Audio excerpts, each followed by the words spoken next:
جمیل احمد خان صاحب، آپ بھی اس کیس کو فالو کرتے رہے ہوں گے، آپ کو کیا لگتا ہے کیوں نہیں پاکستان تحریک انصاف مان رہی کہ جو 34 غیر ملکی لوگ تھے وہ 34 غیر ملکی نہیں تھے، اور 351 جو غیر ملکی کمپنیز تھیں وہ غیر ملکی کمپنیز نہیں تھی؟ کیا ایسا ہی ہے؟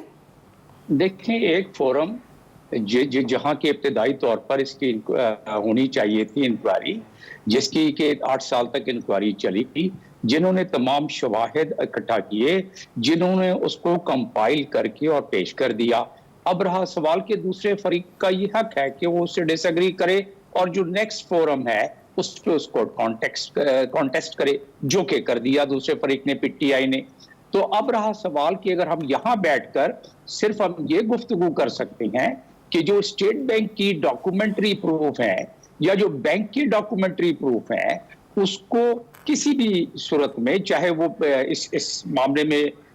فارن فنڈنگ کو جو ہم کہہ رہے ہیں، فارن فنڈنگ ہو یا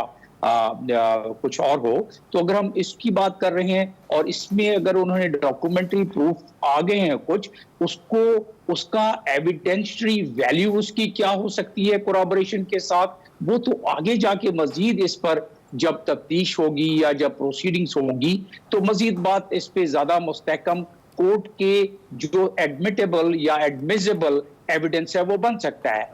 آپ نے دوسری بات کی ایف آئی اے کی۔ ایف آئی اے ایک ادارہ ہے اسٹیٹ کا، اس ادارے کے پاس کچھ اختیارات ہیں جو میری معلومات ہے ایکٹ کو اس وقت کوٹ ایگزیکٹ ایکٹ کو کوٹ کرنا نہیں کیا جا سکتا، اس لیے کہ سامنے کتاب نہیں پڑی ہوئی ہے، لیکن وہ ڈائریکٹ بھی کاگنیزنس لے سکتے ہیں اسٹیٹ بینک کی رپورٹ پر یا کسی بینک کی رپورٹ پر، اسی لیے انہوں نے اسے کمرشل بینکنگ کے حوالے کیا ہے جو میں اس کو دیکھ رہا ہوں باہر سے۔ اب رہا سوال کہ ان کی تفتیش یا کاگنیزنس جو انہوں نے لیا ہے، ہو سکتا ہے صحیح نہیں لیا ہو، تو دوسرے فریق کو یہ حق ہے کہ وہ جائے کورٹ کے پاس، کہ جورسڈکشن نہیں بنتی ہے اور یہ اس جورسڈکشن کو کراس کرتے ہوئے اس پہ تفتیش کی جا رہی ہے جسے رکوایا جائے۔ تو یہ سارے فورمز اویلیبل ہیں۔